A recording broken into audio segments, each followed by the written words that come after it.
Darren said to me, if you do this part, I think after we met for 5 minutes, he told me how I ruined my career for 15 years. And then he said, if you do this with me, you have to do everything I tell you. You have to, just like this, you have to do everything I say, and you could never disrespect me. And you can't stay out all friggin' night, you know. And I said, okay. And then I thought, and I can't pay you. And I went, he better be talented because, you know, to say all that, I thought, you know, he's got a lot of balls. You know, there's a certain way I would land like a brick and, you know, really like hurt every bone in my body, and then I'd be off to getting another MRI, and, you know, finally I was learning how to land the right way, because in the beginning it was frustrating because, you know, we were trying to pack in, you know, these guys take several years, like any profession, to learn their trade, and we were trying, you know, to jam that into 4 months, and eventually it clicked in, and I got a rapport with the wrestlers, and I got I grew to respect the sport for what it was.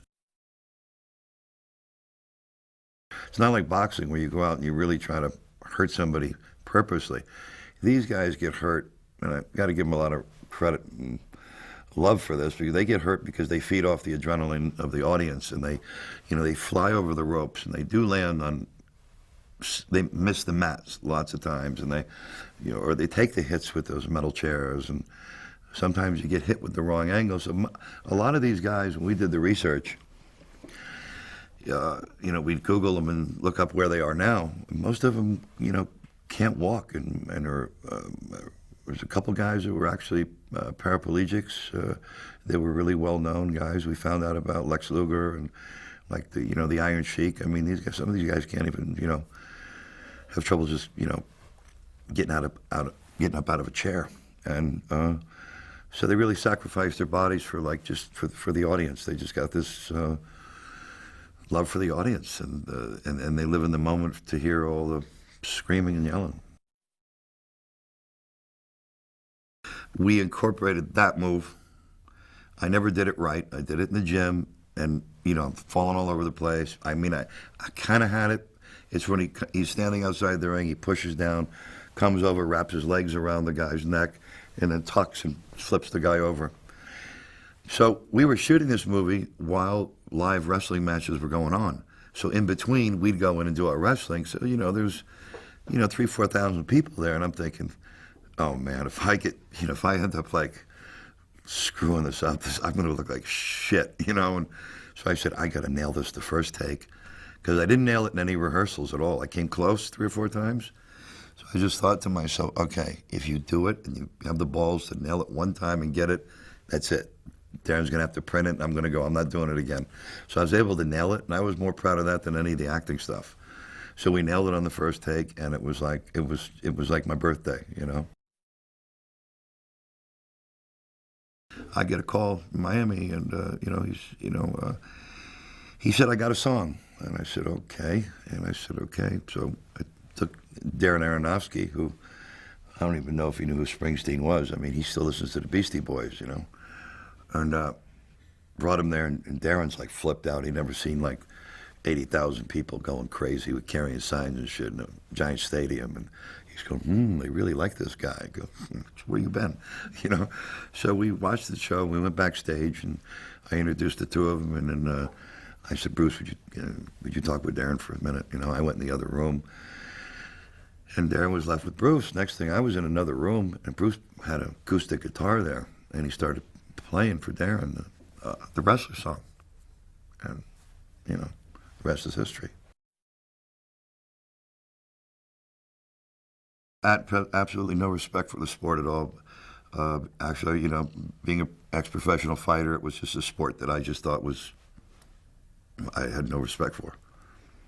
I didn't look at it as a sport, even, which I probably was. I was ignorant to prejudging it that way, because I didn't know how dedicated these guys are. I didn't know that you do have you have to have a different type of athletic training and athleticism. So I was wrong in my judging that sport the way I did. So I have to take all that back.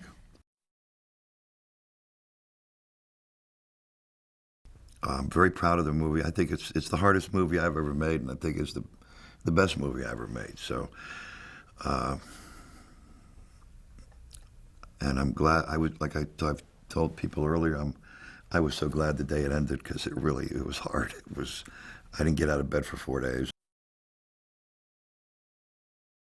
He knows what he wants, when he wants it, where he wants it, and he's very driven. Because he's so smart. It's very easy to work for him because he can. It's very easy for him to make a minor adjustment, and you go, oh, maybe you didn't think of, and it actually can make you better. It can help your performance. If you're not in shape, he'll break you down. So, you better do your homework, and you better be ready to give it all, or this little nerdy dude will reduce you to dust. I wanted to play Cassidy mostly because of Darren, because meeting with him, he talked about how he wanted there to be a parallel between Mickey's character, the wrestler, and how he had to deal with his body failing him as a performer, and my character Cassidy, and how she's facing the same things, and in a lot of ways it's an artist's story, and certainly an actor's story, and so that had some resonant themes for me that I thought would be worth looking at. I mean, I wasn't thrilled with the idea of taking my clothes off and like prancing around. I mean, the dancing part I actually like, but there was some, I had to really think about it. I mean, it was a pleasure, frankly. And yes, we went to a lot of clubs. The guys came with me. Mickey didn't come, but Darren came, and Scott, our producer, came, and Mark, another producer, came with me a bunch. And at other times, eventually I wound up going with a girlfriend of mine who does a lot of those classes. So she was the most fun, actually, to go with. And it's fun just to watch dancing. And he still has all that power that he's had through his whole career. He just has so much charisma. He's so sweet and so tough at the same time. He's very charming, but also very direct. It's an interesting, it's a great quality. The very first day, my first day, was my lap dance. And so already it's like, I don't know anybody on this set. I have to be naked, and I have to be dancing, and I have to be on a certain level pleasing to this person that I don't know, and there's always like a vulnerability in that. And but Mickey was just very, very, he wasn't really protective, but he was game. and he definitely got into it. And his hair was really long in the movie. His hair's really long, all his beautiful blonde extensions. And he was like tossing his stripper hair around. And so we just played with it that way. But it was a big first day. He's so absolutely meticulous, and he took such good care of me through the whole thing. When we went to the strip club, we walked in there, and I was like, I can't like touch anything in here, and he's like, I know. And I didn't have to say it. He had already actually even thought it before I said it, and he had it cleaned for me twice so that I could writhe around with complete abandon. It's about passion. I think it's about passion for what you truly love and something that's in your blood, and you can't shake it, and it's beyond your identity. I think probably more so for Mickey's character, but I think for my character as well. I think she does love to dance, and I think that was the seeds of it. This art form, however you want to judge it, crass or not, but if you take that judgment out of it, it's this person's talent or resonance with the world, and to face your body betraying you, or your audience, which you've had this symbiotic relationship with, betraying you, is devastating and could either drive you crazy, or you might not want to live, or you find another way, which is what my character does. That's another. Their two paths diverge. He just can't live without it, and she is trying to forge a new identity. And what's that word? Reinvention. Yeah, I had never worked in the way that I didn't even say one word to Mickey until we were shooting the scene. You know, Darren doesn't even really like doing a lot of rehearsal, you know, because usually the first take is the best and you get all the happy, you know, accidents. And so, yeah, I didn't even shake hands with Mickey or say hi or anything. I just went inside the house and he said, okay, we're not going to rehearse this, just walk out, turn to the left, and Mickey's going to be there to start the scene, you know. And it was a pretty emotional scene, you know. Right away I'm kind of in Mickey's face and yelling at him. Mickey and I really kept our distance throughout the whole filming process because the characters were supposed to have that, you know, disconnection and that kind of longing to connect. And so we felt that for real anyway, so I think it definitely helped, for sure.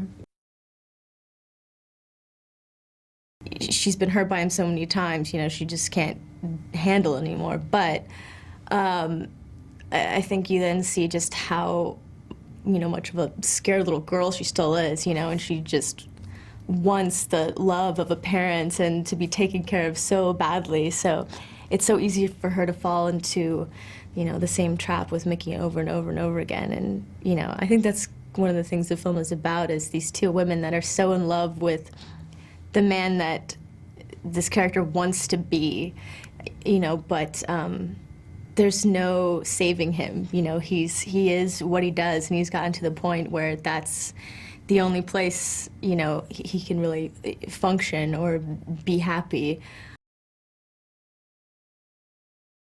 You really kind of have to earn his respect, you know. He'll give back whatever you give him, but he's not just going to give it away. So I kind of knew going into it that I was going to have to be somewhat hard on him at first, and he'll take that as a sign of affection, I guess.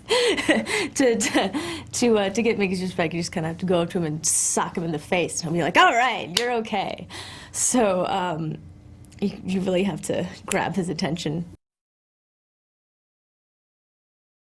It's not just about wrestling or a wrestler. It can really apply to anything or any kind of art form or anything that you're passionate about or willing to die for, you know, that makes your heart beat. No pun intended.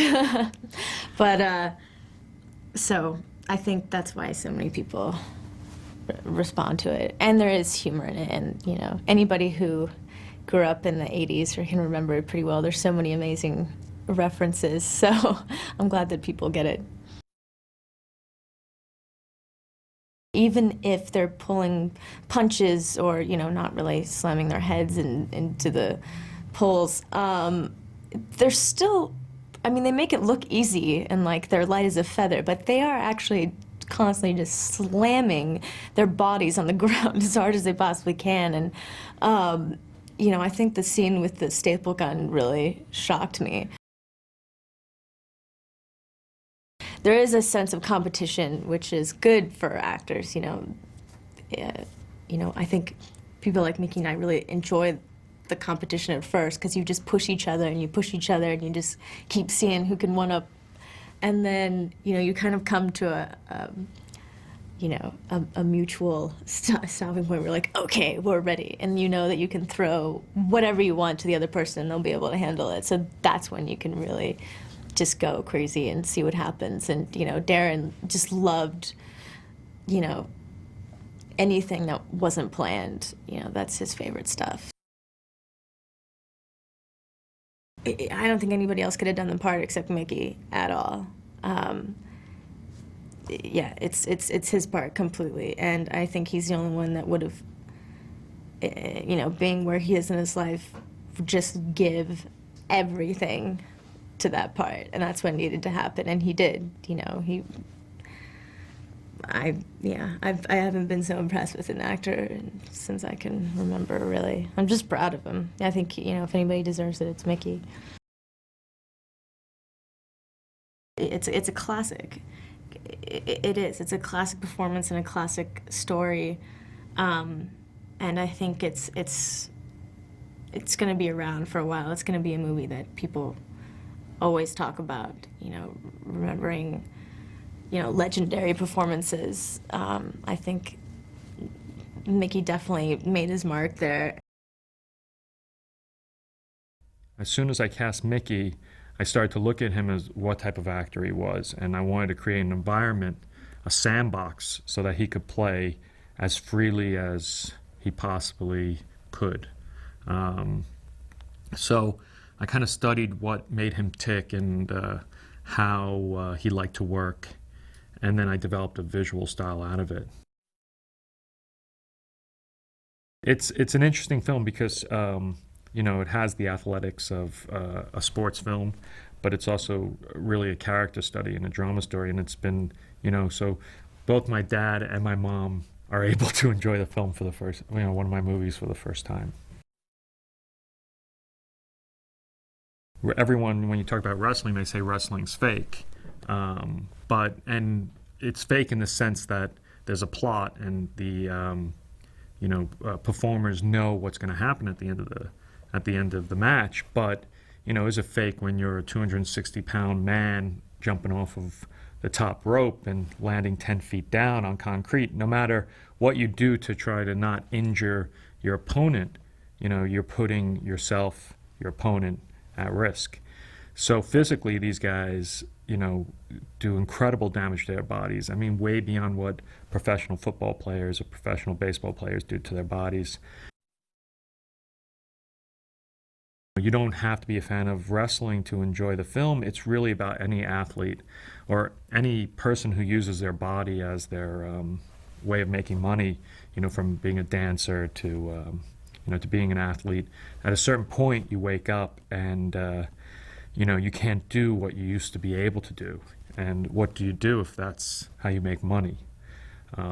So every baseball player, soccer player, football player has that moment in their lives. And that's what the film's about. Partly we had to do it because we had no money and it was a very low budget film. But what we did is we would throw actual wrestling promotions where we had actual fans come in and pay for the events. We didn't make the money, the promotions made the money, but we would, have real wrestling matches going on, and then in between matches, we go out there with the camera with Mickey and do some of the match, and the crowds were great. They played completely along. I think they understand the drama of wrestling, and they were able to, just pick up the script and play along with us. When he was at the deli counter, serving people, we at a certain point we just we didn't have the money to close the supermarket or the deli counter, so people were coming over to the deli counter to make orders, and we just sort of said, hey, you mind if we shoot? And I don't think they quite recognized Mickey. At one point, the manager came over to me of the supermarket and was like, hey, can you ask Mickey to write neater? And I was like, what are you talking about? And I guess some of the people that he was serving went and took the stuff to buy it. And, he didn't know what the prices were. He was just scribbling nonsense. As many people know, Mickey was a boxer at one point, and I think that training in the ring as a boxer was actually hurtful for him to become a wrestler, because in boxing, The whole game is to hide your emotions. And it's also to hide your moves. You want to do a punch so quick no one sees it coming. When you do a punch in wrestling, you want people in the bleachers to see it happening 3 minutes before it comes. So for Mickey to ham it up like that when he was taught to move as a boxer was a real challenge. And it's easy to think that it was easy for Mickey to do this because of his experience in the ring, but I think it was twice as hard because he had to unlearn everything he had to do. I'm still learning from Mickey. When I watch the movie, and I've seen the movie, when you're the director on a film, you watch it over and over and over again. I'll still see stuff that Mickey does that is so subtle and so alive and real. And this is after a few hundred viewings. And I think that's what people are responding to, is he's just completely natural and completely real. With all of his twitches, with all of his mannerisms, he's just there. And I think that's why we go to the movies, is to see honest performances, and it's an extremely, extremely honest performance. It's also really colorful, fun. These guys are unbelievable characters, and they're fun. I mean, as much pain as they're in emotionally and physically, it's still, they're like very, from a screenwriting standpoint, they're really rich, colorful characters, so it's fun to write about them. These guys really genuinely love wrestling, and they would probably be doing it even if there was no money in it, which in many cases there isn't. Even if they were doing it for free in front of 10 people, these guys would still be doing it. They're just addicted to the rush of making people happy. It wasn't even dependent on him signing on. Of course, we hoped we would get him, but just simply to guide me in writing. Mickey was the guy who I imagined, and he's the guy who whose voice I pictured whose mouth I pictured these words coming out of. I had a picture of him on my on my wall by my desk where I wrote. I did an internet search and printed out a picture of him. I'm excited that wrestlers are going to see it and be proud of it. I think we all really wanted to. We worked very closely with a lot of actual, all the wrestlers you see in the film are real wrestlers from this world of indie wrestling, and I think we all felt like we owed it. I felt a lot of pressure while writing the script to be respectful and honor this world by portraying it really realistically. When they jump off a ladder, through a table, through a table covered with thumbtacks onto a pile of fluorescent light tubes, which they do, that's not fake. They're completely abusing their bodies and destroying their bodies for the entertainment of the fans. So the whole issue of real versus fake has always seemed kind of like an irrelevant. It's not the right question. I think most people, when they hear about it, if they're not a wrestling fan, they're kind of they say, well, why would I want to see a movie about wrestling? And I think it's really like all good movies. I think it's universal. The idea of what are we put on earth for? What do we want to do with our lives when we can't do when we can no longer do the thing we love? This is a rated R, bloody, violent, profanity-filled movie about pro wrestling, which contains guys stapling $5 bills to their foreheads, and strippers, and then you'll have a 70-year-old, elderly Jewish lady will come out of the theater and say, "Oh, I thought that was just wonderful. I thought that was so wonderful. I loved it. I'm going to tell all my friends." So there must be something to it beyond. And this is obviously not a. These are people who don't necessarily fit the profile of wrestling fans. But when I feel like when I hear people like that talking about how great it is, people who've never stepped inside an arena for a wrestling event, who've never heard of Hulk Hogan, I feel like we must be onto something. And my background is in comedy. I was a comedy writer before I moved into screenwriting. I was with The Onion. I was the editor-in-chief of The Onion for 8 years, and then I moved into doing movies. And so I always like to have. I think it helps make. It's sort of like adding a spice. You know, it brings out when you can have two things going on at once. It makes it kind of makes the drama makes the humor funnier, and the humor makes the drama more, you know, dramatic, and it just feels more real to me when it feels like real life. When Sin City came out, everyone was excited, and I think there was this hope that this would be the beginning of a Mickey Rourke renaissance, and he would maybe have a shot at something really meaty and deserving of his talents. And our goal was definitely to give him that. He's just unbelievable in it. You know, I'm no James Lipton, but something special is going on there. I mean, he killed himself for this role. He put on it hits all it's one of those great body alteration roles. I mean, he put on about 50 pounds or 60 pounds of muscle for it. Absolutely killed himself training in the gym every day. I can't even imagine what he, aggravated every injury he had in his entire life, going back to when he played, pee-wee football.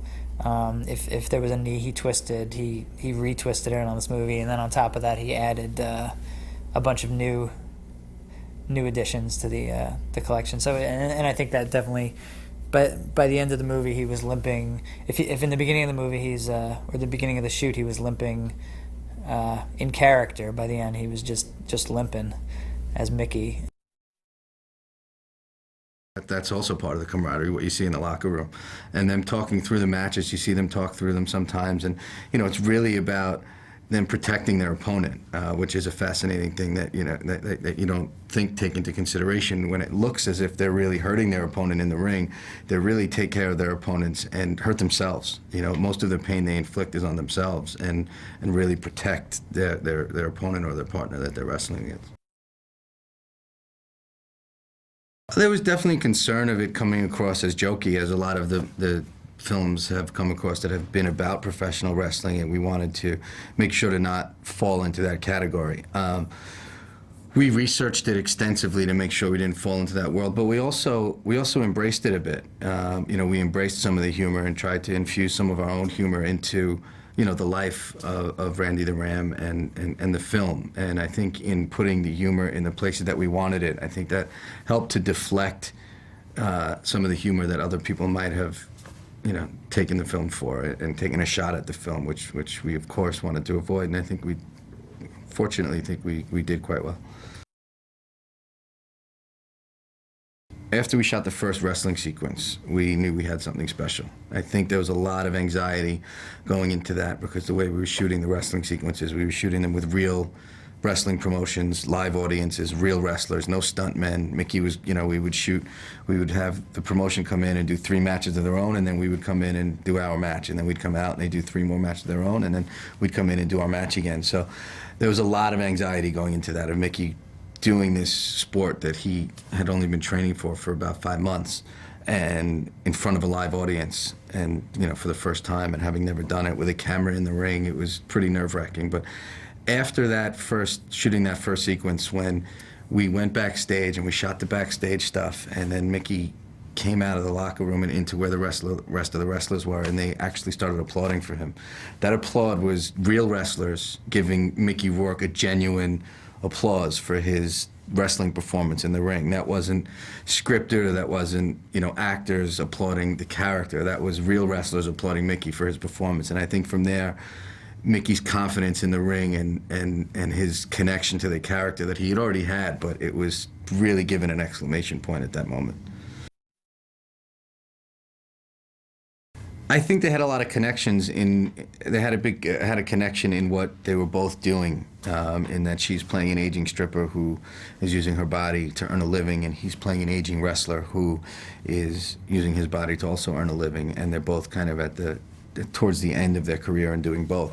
So I think they had an immediate bond in they were both facing, that both of their characters are facing similar challenges, and they both had to go to certain places to get there within themselves. So I think that helped them bond off the bat, and that their roles brought them the same challenge in their own work when they were apart, that they kind of had an immediate connection in the similarity of what they were trying to accomplish. The first scene was where they hadn't seen each other, where he comes to the house and sees her, and they had never met. And Mickey wanted to meet her, and she wanted to meet Mickey. And her dad said, "No, you guys are father-daughter. You haven't seen each other in 7 years. Let's just go for it." And you would think that you'd rehearse one or do anything. No, it was just a knock on the door, and she came to it, and they were in it. And I mean, I remember. I mean, they nailed the first take, and we were like, "Wow!" And we did a few more just to do a few more and see where it was going to go and see what they would give to each other and how they'd play off of each other. But it was kind of fascinating that he was able to create this estranged relationship by never introducing them. They've responded to the humor. They've cringed at the blood. They've responded to the sadder moments, and I think that they've really connected to Mickey. And what's fascinating the most to me is the female response to the film. Even in some test screenings we had very early on, the women that we brought would comment how much they loved the film. And the big thing was, I'd never go see a film called The Wrestler starring Mickey Rourke, but I loved it. I would say that you're going to get everything out of this film that you're going to want to get when you go see a movie. You're going to laugh. You're going to hold back tears. Your heart's going to get into it. You're going to enjoy. You're going to see some blood and guts. You're going to see some humor, and you're going to see some love, and some heartbreak.